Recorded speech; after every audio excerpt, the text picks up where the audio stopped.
Georgia College Television presents Central Georgia Tonight, a weekly news program written and produced by Georgia College journalism students. This quarter, Dana Almer, Chris Bonanno, James Downey, Rodney Mull, Steve Norris, Joel Phillips, Jenny Lacey, Bill Taylor, and Kevin Wilkins.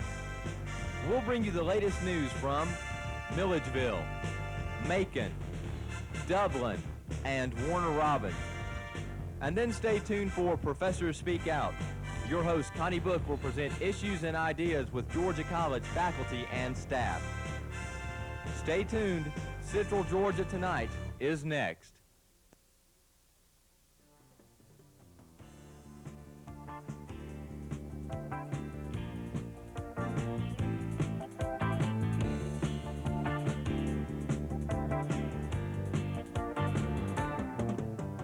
Straight ahead on Central Georgia Tonight, fraternities have their day in court, and the Georgia College fencing team takes home awards.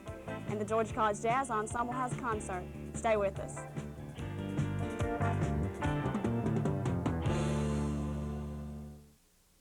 Finding a college where you really fit in can be tough, but at Georgia College, we make that choice easy with Sneak Preview Saturdays. Every weekend, students come check out our beautiful campus, see our long list of majors, and compare notes with some of the friendliest students in Georgia. So, if you're really worried about finding a college that wears well, call this number and say you want to come to Sneak Preview Saturday. All it takes is one visit to know where you belong.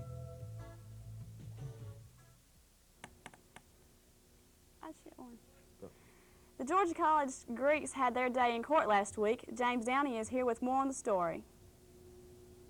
Georgia College has been home to fraternities and sororities since 1974, and things had always gone pretty smooth. That is until this year. 3 fraternities, Pi Kappa Alpha, Pi Kappa Phi, and Kappa Sigma, went before Municipal Court Judge Alan Thor on March 3rd to face charges of violating city ordinances concerning zoning. Judge Thor ruled that the members could continue to live in the houses if they ceased to call them fraternity houses and stop holding meetings there. Fraternity members are more than willing to abide by the rules. Well, like I said earlier, we already don't have any functions here right now at the present time. We just had chapter meetings, and so we're having chapter meetings on campus, and we're having all our social functions at a local bar. The judgment, I think, the judge was pretty fair in what he decided since he didn't kick us out, and because we're not zoned properly. But I also think that it's kind of unfair to not let us exist, in a college town, not letting us exist as a fraternity. While only 3 fraternities were cited, Judge Thrower advised all fraternities and sororities to know the rules or they could face possible fines and possibly a short jail sentence.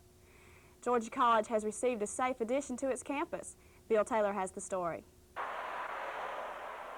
Students walking to Centennial Center late at night will not have to worry about dark streets anymore.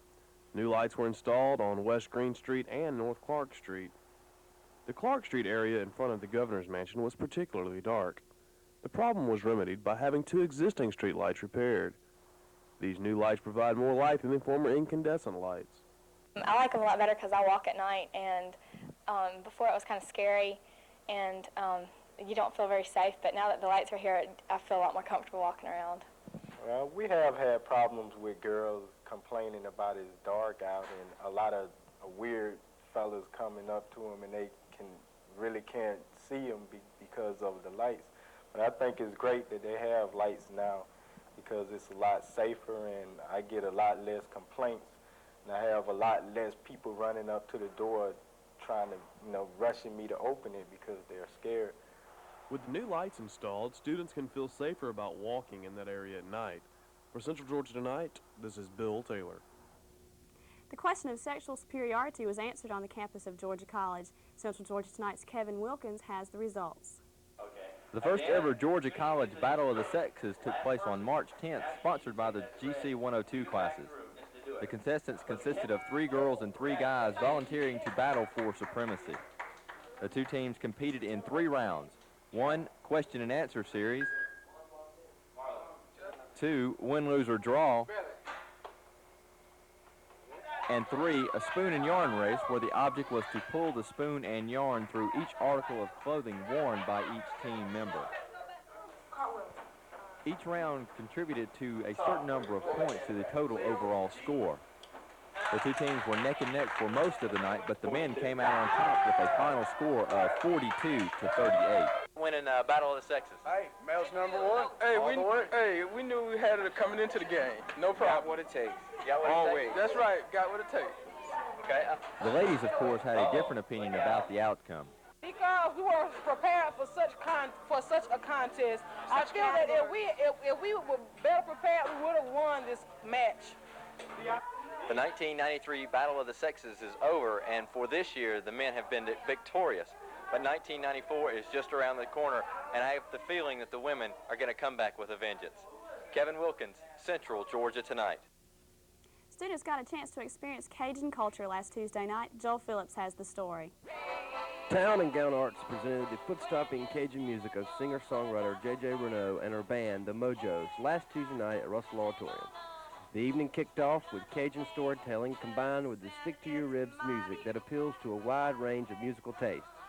Some Georgia College students say the night's performance was enjoyable. I thought tonight's performance was outstanding. They did a good job, sounded real good. They pleased the crowd, got everybody involved. They did an excellent job. I thought J.J. Renaud was absolutely incredible. She's the type of storyteller like any great storytellers will be. They'll just make you want to sing praises to God and just sing hallelujah over and over again. She really, I thought that she brought the crowd's spirit up tonight. It was great. Wonderful. I dug the guy with the little frottoir. That's what it was called. It was a frottoir. It was great. JJ and the Mojos can be found performing their Cajun two-stepping, rocking Zydeco, and the down-home country blues across the southeast at dances, clubs, festivals, and colleges. Joel Phillips, Central Georgia Tonight. Still ahead on Central Georgia Tonight, we take a look at the Georgia College women's softball team, and the GC Jazz Ensemble gives a show to remember.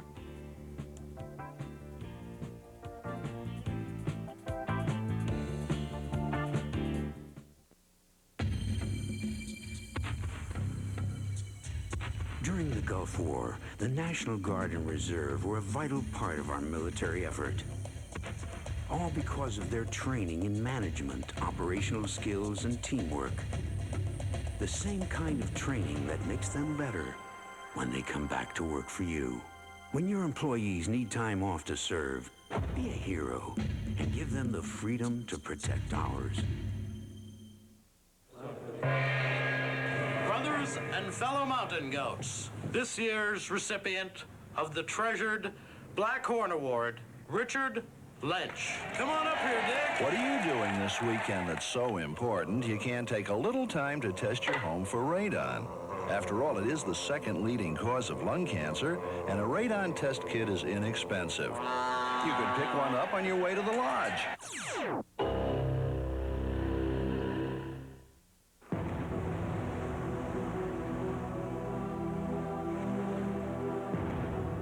Tonight, Dolores had a few drinks, did some crack, and ended up another tragic story.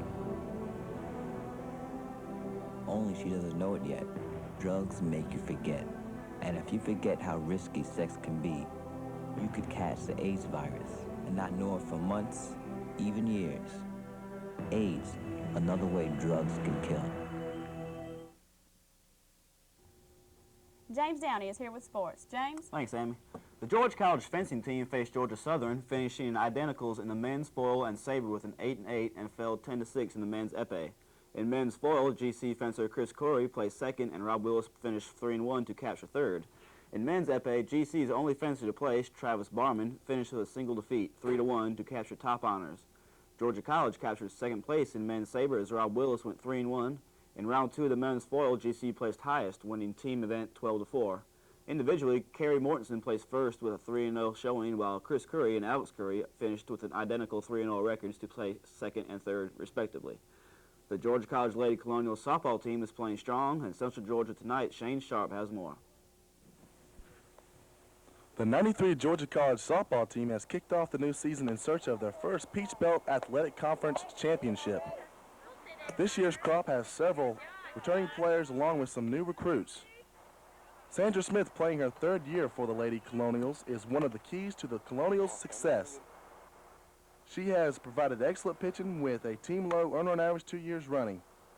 When Sandra is not pitching, she plays shortstop, possessing a superior glove at that position. Sandra explains her role on the team the past 2 seasons. Player backing up, playing different positions like first and shortstop. Last year, Gina Witcher was also our pitcher. I would pitch one game, and then Gina would pitch the second game. And when she pitched, I played first, and when I pitched, she played first. But playing shortstop part-time for the Colonials is 2-year player Beth Webster, who gives a little input to the team's season so far. We get our hitting to improve. Our defense is okay. We make a couple of errors, but if we can stay with the same defense but come back and get our hitting, start hitting the ball, we'll do okay. Coaching the Lady Colonials is first-year head coach Blanche Demone. Past 3 years, the Colonials have played under 3 different head coaches. With so much change at the top, the Colonials are looking to get the team chemistry flowing on the diamond before competing in the always tough Peach Belt Conference. Shane Sharp, Central Georgia Tonight. Intramural basketball is finally winding down and will soon produce this year's men's and women's champions.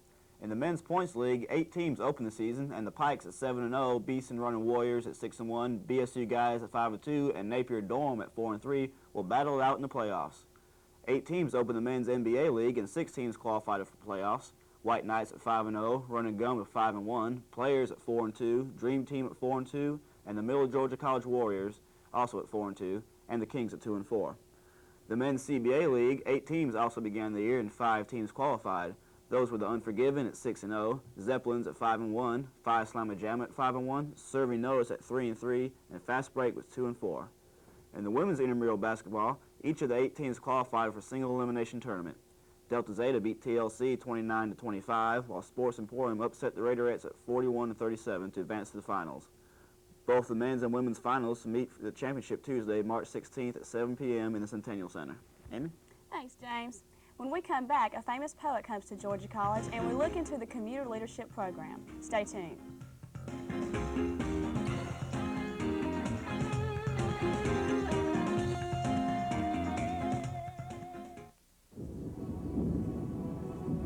Tony had some drinks, a few joints, and got into a fatal accident tonight. Only he doesn't know it yet. Drugs make you forget. And if you forget how risky sex can be, you could catch the AIDS virus and not know it for months, even years. AIDS, another way drugs can kill. Vince, that new dummy cam is great. Yeah, it'll sure give people a whole new outlook on what it's like when you don't wear a safety belt.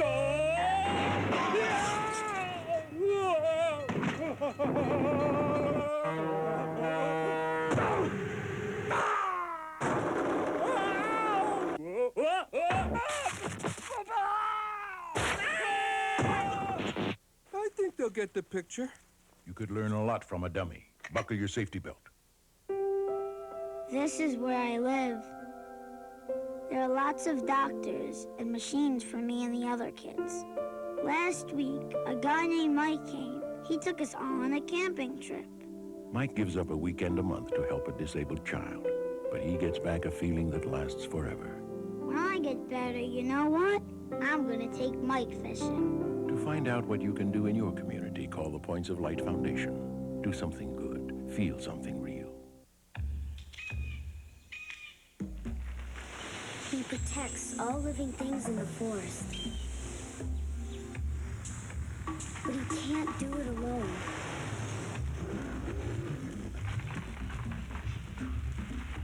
Please don't play with matches. Put out your campfires. And never, ever forget the words of Smokey Bear. Only you can prevent forest fires. Award-winning writer and poet John Stone, M.D., gave a poetry reading at Georgia College's Max Noah Recital Hall Monday night. Stone is professor of medicine at Emory University School of Medicine and is an associate dean and director of admissions. His books of poetry and prose include The Smell of Matches, In All This Rain, and Renaming the Streets. Stone has received many awards for his writings, including the coveted Literature Award from the Mississippi Institute of Arts and Letters. The reading was sponsored by Arts Unlimited and the School of Arts and Sciences, and the Georgia Council of the Arts. The journalism department at Georgia College has some award-winning students and stories. Central Georgia Tonight's Dana Almers has more. The journalism department at Georgia College is one of the fastest growing areas at the school, and this television studio is part of the reason why this is true. Students get hands-on experience in television and broadcasting, and a few of these students won awards recently for outstanding stories. Kevin Wilkins and Amy Gay were recognized last week in Augusta for specialty shows done for Central Georgia Tonight. Amy, who is producing Central Georgia Tonight this quarter, examined the ins and outs of getting a small band started in the Middle Georgia area. And work in a positive direction, but I don't know. To be a rock star. Tyson also writes most of the lyrics for the band. Drummer and backup vocalist Jeff Cummings has been playing the drums for only a few years. He bought his first drum set while in college and taught himself how to play. Started about 3.5 years ago in Panama City when I brought my first drum set. Threw waiting tables and enjoying it ever since. That's what everyone Kevin sees Show was when the behind-the-scenes Central look Georgia at Tonight Central is Georgia Tonight.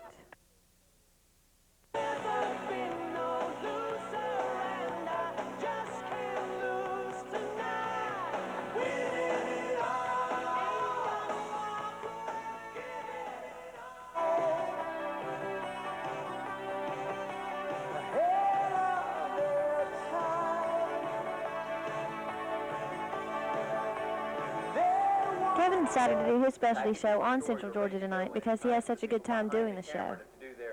I decided to do Behind the Scenes of Central Georgia Tonight to show everybody what goes on behind a news program, how exciting it can be, how hectic, and how much fun it really is, because it really is a lot of fun. Both Kevin and Amy won first place in their categories. For Central Georgia Tonight, I'm Dana Almers.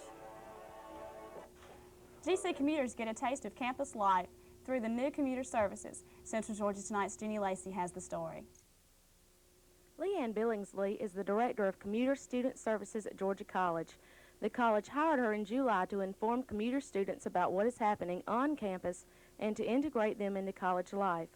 Billingsley sends a newsletter to commuter students. It tells them about activities they would not normally have an opportunity to know about. In addition to her other duties, Billingsley started the Commuter Leadership Program. It is designed to teach students leadership and communication skills. The purpose of the leadership program is to allow these students with such limited time opportunities to develop some leadership skills and to get some good opportunities that can go on resumes, and they can go to job interviews and they can say, this is what I've done, this is what I've accomplished. The Commuter Leadership Program consists of 3 segments. A participant must take GC 102, do 40 hours of community service, and work on a research project or program under a faculty staff sponsorship. I spent 40 hours doing community service and working with this group, and this is what I learned, and I got to know another advantage is working with a faculty or staff person. You develop a relationship with somebody who can write you references and be your support when you are looking for a job. If a student needs help finding off-campus housing, referrals, or just needs to talk, you can find Billingsley at MCU 133. Jenny Lacey, Central Georgia Tonight. The Millersville community was entertained by a group of Georgia College students. Bill Taylor has the story.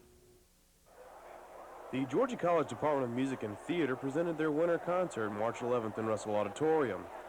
The concert featured the Georgia College Jazz Ensemble and the Georgia College Show Choir. The Jazz Ensemble played songs with a contemporary nature, as well as this Count Basie song titled Little Darling.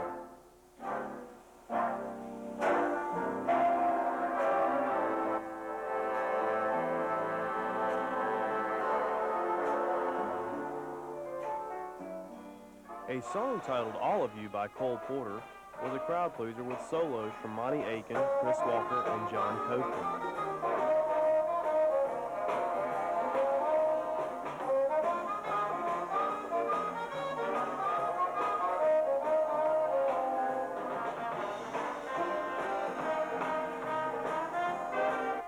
Future programs include the Georgia College Spring Jazz Fest Thursday, May 14th, at 4 p.m. on the front campus of Georgia College. And the Georgia College Show Choir Spring Show, Thursday and Friday, May 27th, 28th, at 8 p.m. in the Russell Auditorium. For Central Georgia Tonight, this is Bill Taylor. Thanks for joining us tonight in this quarter. Tune in next quarter when we introduce you to our new Central Georgia Tonight staff. Good night. Good night.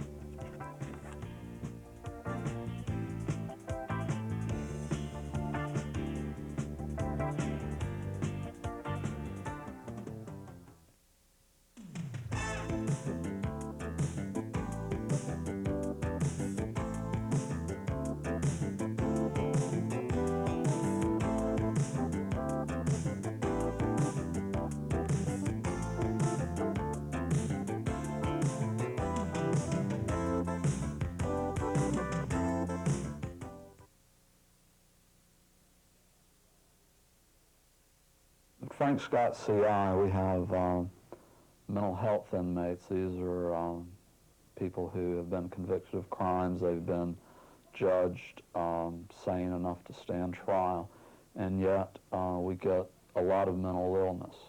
Most of it's schizophrenia, mental retardation, bipolar disorders, and we treat these people. And one of the most effective treatments that we have found is art therapy. About 2 years ago, we were approached by the University of Georgia Art Department to see if we would be willing to work with them in an art therapy program with clay. And we didn't know much about clay at that time, and we started learning. We found a kiln, actually found 2 kilns in the area that weren't being used, and we used a little bit of our money, a little bit of the university's expertise, and we put together what I think is a very economical, very effective therapeutic program. I think my main goal is just to get them to participate. A lot of times they feel like they can't do anything. You know, a lot of them haven't been able to hold a job, maybe hold their family together, and why should they be able to do this? I think I've been successful in 2 ways. One would just be to get them to work with the clay, because a lot of them are afraid of it. And also, I think I've been successful in me as a teacher, or just someone to talk to, because they seem to like me and feel comfortable with me. And I think my personality has been able to open some of them up as far as, you know, talking to me and working with the clay. One of the things you'll notice is a lot of these people start with a lump of clay, and sometimes they start making tiles, which is real simple. You roll it out and you carve on the tile some, and then you glaze it. And they can do tiles, they do wheel pottery, which is a little bit more difficult. And it's amazing to see them go from a lump of clay to a finished product. And the clay making is kind of a journey. It takes a while. It might take a week or 2 to finish working on a piece. And then it's got to be bisque fired, which is the first firing. Then it's got to be glaze fired. And so the whole process is about a month from the time you start on a piece until you finish it. One of the most effective things about this is that some of these people have never really experienced a successful completion. Most of the things that they've started in their lives have failed, whether it's because of their illness or their environment, but they've not gotten that sense of completion. And it's a wonderful thing to watch them go from the lump of clay and the, I can't do this, I'm not sure that I can do anything like this, and then see them a month later after it's come out of the kiln for the final time. Well, I made a chess set. We didn't have a chess set on the dormitory, so I played chess. Several of us played chess, so I made a chess set first, and then I made these 2 figures. I call them the reclining nudes. One of the byproducts that we found here was that we actually have some people who are very talented. I think that was a surprise to us and to them. We have some people who are doing quite good stuff, as good a stuff as you'd see at art shows. And I think they were as surprised as we were, some people who had never sat down to do anything like that. And then when you see the finished product, it'll warm your heart to see that somebody could do that. And I think it's given them a sense of esteem, and for some of them it's a possible career alternative. One of the problems that these inmates have is constructive use of leisure time. It surprised me when I started here. I thought that most of them would be unemployed at the time of arrest, but that's not true. They work from 8 to 4:30, a lot of them. It's a time from 4:30 to midnight that gets them in trouble, the lack of constructive leisure time. And one of the things that we're working on in the department in a lot of different areas is to teach them constructive ways of spending their time so that they'll have alternatives to drug usage. And maybe these are things that they can take back not just to themselves but to their families. Well, I got into clay art through the mental health unit here at Frank Scott CI and Miss Dempsey, counselor. And I've been doing it now for about 4 weeks, 5 weeks. And it's mostly done as something to relax you, keep you calm, it's sort of like exercising. And it relaxes you. One of the things that I'd like to see is to see this program expand. I think it's already beginning to grow. We're recognizing the importance of art as a therapeutic tool. It's an economical tool, and it's a very powerful tool. So many of these people have very little self-worth when they come in. They've gone through the court system, they've had to deal with their own failures, and we have a very negative environment here. A lot of anger and a lot of hurt and poor self-images. And I think when somebody sits down with a rough piece of clay, piece of dirt, and turns it into something that's really pretty or valuable, that makes a big impact.